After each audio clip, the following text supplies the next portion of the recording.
what can you do? So they even did that in England with Doctor Who's first Yeah, couple fortunately, people were such geeks about Doctor Who, even from the very get-go, that instead of, they didn't have VCRs, but what they had was either 8mm film, which some people just recorded their TVs. It looks terrible, but it's better than nothing.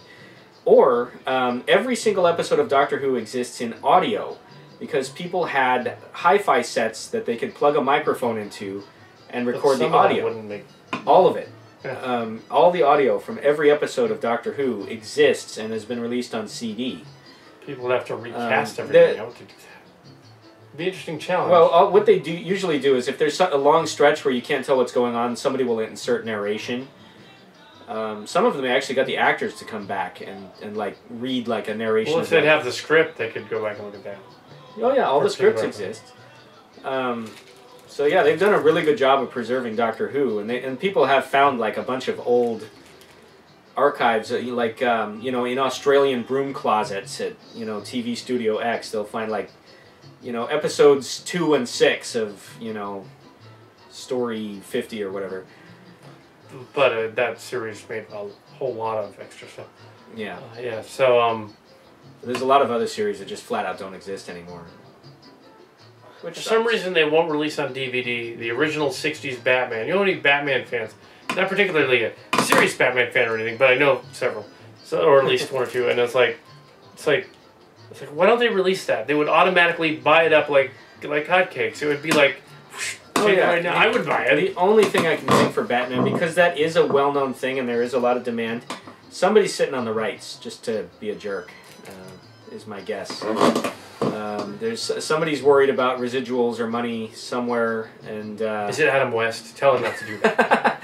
I don't know. I've avoided releasing Batman. It's because I'm an ass. It's true. I don't know if Adam West. I don't know. Somebody somewhere. Whisper word, I tell you, whisper word. I'm willing to bet somebody somewhere has the rights, and it's just like one guy who won't sign his name on the right line and release it. It'll come out eventually. But yeah, when everybody else. Hopefully, while Adam West and those guys are still alive, so they can do like commentaries and stuff, would be nice. Yo, what was I doing in this show? I don't remember half of it.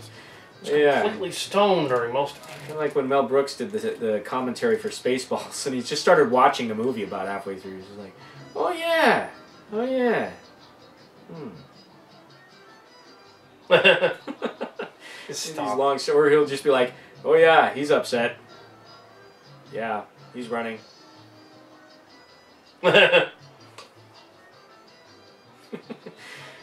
Like, okay, well, Mel Brooks is kind of an old timer. You can forgive him. He probably was like making coffee or something. Yeah, Metamucil. Metamucil. Excellent. Dot Matrix. That was pretty funny. The thing about Spaceballs though is it's kind of weird. We all remember it really, really fondly, but when you go back and rewatch that movie, it's like, yeah, there's some hilarious jokes in it, and then there's these long stretches where there really aren't any jokes. Of course, now after the new trilogy came out, it makes Spaceballs look like a brilliant, like, retro sort of Star Wars, like homage. But when it came out, it was like '87, and Star Wars was kind of waning. There wasn't anything out anymore, so it was like, oh well, it's like, well, there's no Star Wars movies anymore. So they have this parody. Okay. Yep. And the thing is, like, when they made Spaceballs, Star Wars was cemented already in the pop culture as like one of the greatest science fiction trilogies of all time, because Lucas hadn't come back to screw it up yet. In '99. And I think it's very telling that when people make fun of Star Wars, and they do, like, because people still to this day do, like, Family Guy does spoofs of Star Wars and all that, they always inevitably go back to the original trilogy. They're always making fun of Darth Vader and Luke Skywalker and those things. You never see anybody going, let's do a hilarious Qui-Gon Jinn spoof. Because there's nothing to make fun of there. They're boring. It's already a parody of itself. They're unintentionally funny already. Plus, who wants to make fun of, like, ooh, discuss the treaties and ratifications of trade zoning, we shall. It's like, what are you going to make fun of there? They're boring. Little kids do not grow up wanting to be, like, Negotiator Yabuzi or whatever characters were in that. And there's weird names in those characters. Yeah, they're all from a medicine cabinet. We've got Anakin Skywalker, Panaka with the freshest breath in the universe. We've got... There was a Ricola guy. Oh, Ricola. Yeah. Ricola. The guy was Ricola. I said, what the hell? What the... Yeah, oh, and some of the place names from Los Angeles ended up in there, too. Oh, yes. Sepulveda, the evil horse dude. Yeah, oh, the planet El Camino Real. The planet Camino. Huh? Well, that was, yeah, he's going from up here, Bay Area. Yep. Plus, the new trilogy introduced the Star Wars universe to something that had been sorely lacking, fart and poo-poo humor. Thanks, Lucas. Yes, he farts in the submarine. Right. I don't remember if he farted in the submarine, but like the animal thing, like farts all over Jar Jar, and then he's all like, "Oh, you smell like a poo-poo," because kids think that's funny, haha. Actually, he farted in the submarine ride to the planet core. Did he? I don't. They were going down to the planet core, and he rips one, and the two Jedi guys are like, "Oh, what's that?" He's like, "Misa, sorry." I don't remember that. Yeah, he farted in the submarine. I was like, "Oh my." Maybe I just blocked that from my memory. That was the fart scene. There might have been another one later. There was the on Naboo or whatever Tatooine where they're going to the pod race. Like, plus then he steps in some crap and he's all like, "Ew, I got poo poo on me because little kids." So it's like you got these boring ass scenes where people are just discussing zoning laws endlessly while they walk very slowly and the camera is like 20 feet away filming them statically. And then suddenly Jar Jar runs in the room and goes, "Oh, comic relief, let me drop something, oh, Three Stooges." And then he leaves and they're right back to, "Oh, and also we must discuss the nature of politics." The nature of politics, and then, oh god, all that midichlorian shit. Anyway, I was not a fan of the new trilogy. But, yeah, got a lot more autographs this time around than I did at the toy show that we went to a few months ago. The only people to get autographs there were Billy D. Williams, and he wanted $45. That's the other convention. Yeah, I'm talking about the other convention. I didn't want to pay $45, even though I could have got the picture of Colt 45. You know, Lando Calrissian drinks Colt 45. Well, that crazy guy in line with us, he was the main reason I got out of the line, actually. Yeah, the guy that was really, really, I guess, homophobic, sexist, racist, and everything in between. And they had the audacity to say, "Make this to the most greatest CPA in the universe," CPA or some or other in the universe. Make it out to me as being wonderful. Yeah, and you can tell, like, Billy D. Williams was like, the awesomeness of me. And then if Billy D. Williams screwed it up, he made a typo. He's like, "Oh, you got to do that over." It's like, he should have said, "Screw you, I'm not doing this over. Here you go. Get the hell out of here." Yeah. But he didn't do that. No, he did it, but you could tell he was kind of annoyed. Although the fact that he misspelled the word galaxy means he was either really bored or maybe he'd had some Colt 45. But that was a while back. So yeah, that was the other convention. But so I totally wasn't expecting to meet anybody at this comic book thing. Nothing that really odd happened this time. Not really. No, not really. I'm expecting somebody to get all psycho and start going, "WrestleMania," or somebody to jump out and go, "Oh, what do you think of? Oh, this superhero that's really powerful," or whatever he was, Andre this. He was supposed to be like Hulk Hogan, I think. Except, like, he said something about. No, it wasn't. It was after Hulk Hogan. It was somebody current. Oh, it could be. I'm really out of the loop there. He said something about. Well, he mentioned The Undertaker, who was somebody from the '90s, but he also mentioned. He mentioned, like, George Takei. No, it was some other Hulk Hogan-like guy, but it wasn't him. It was like an imitation.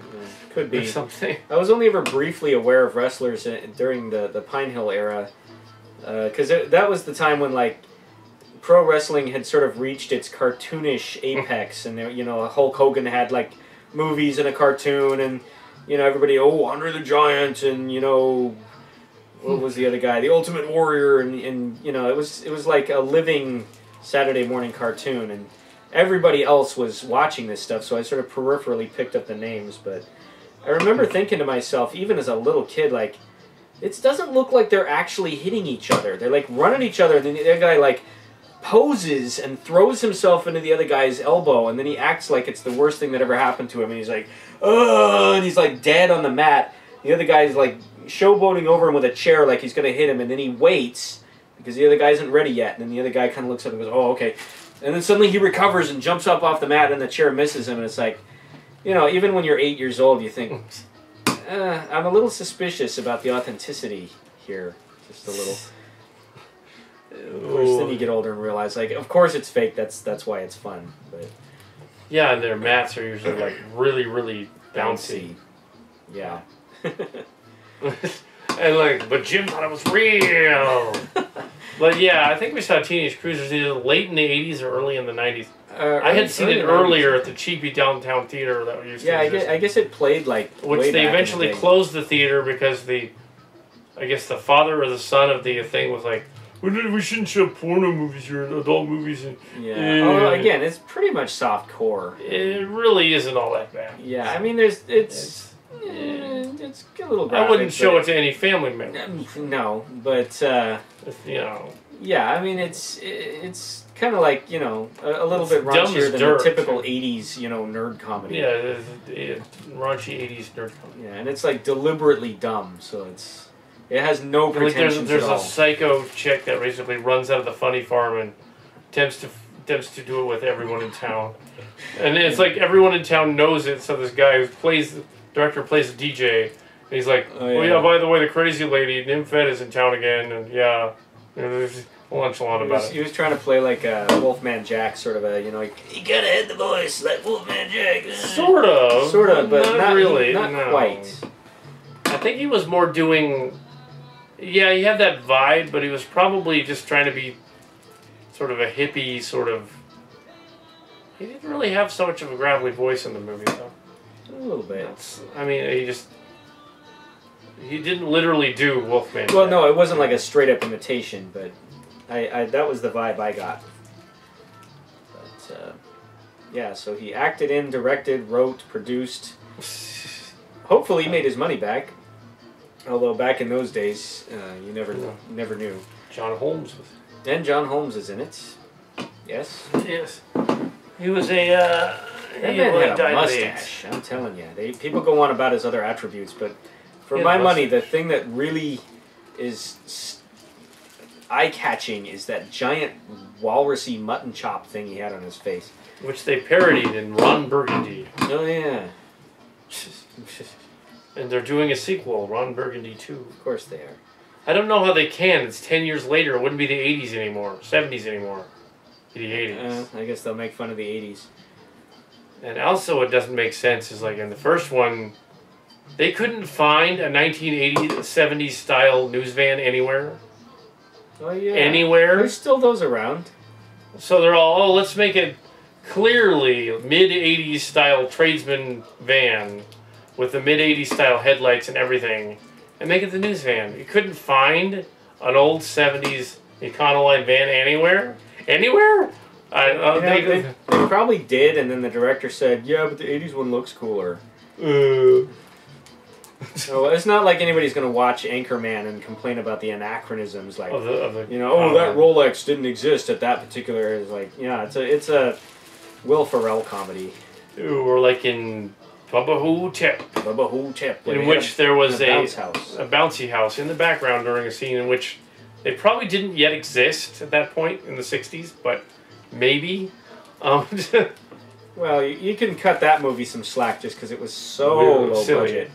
I mean, I think their shooting budget was less than $100,000 for the entire movie. There's actually a great blooper to watch for. I don't feel too bad pointing this out because I think the director mentioned it in the commentary track.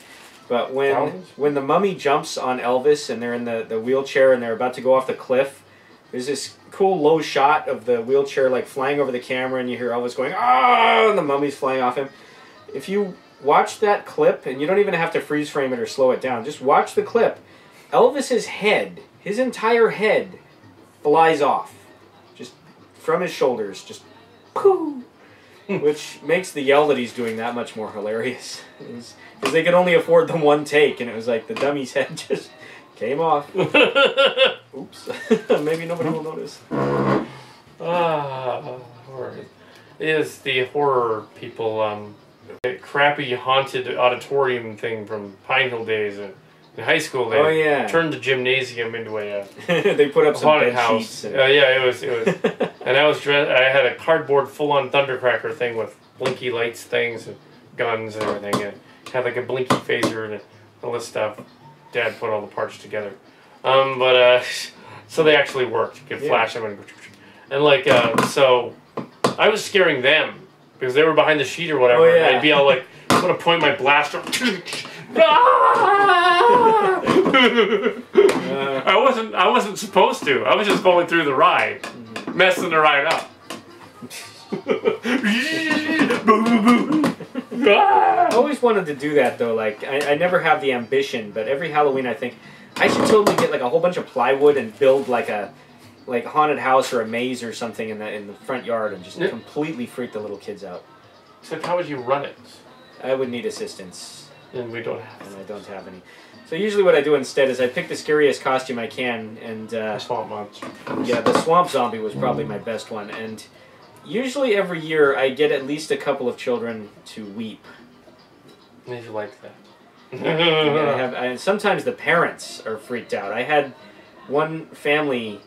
They were so creeped out by my costume that they got about halfway to the driveway, stopped, stared at me for about 5 seconds, and then the dad said, no, let's not.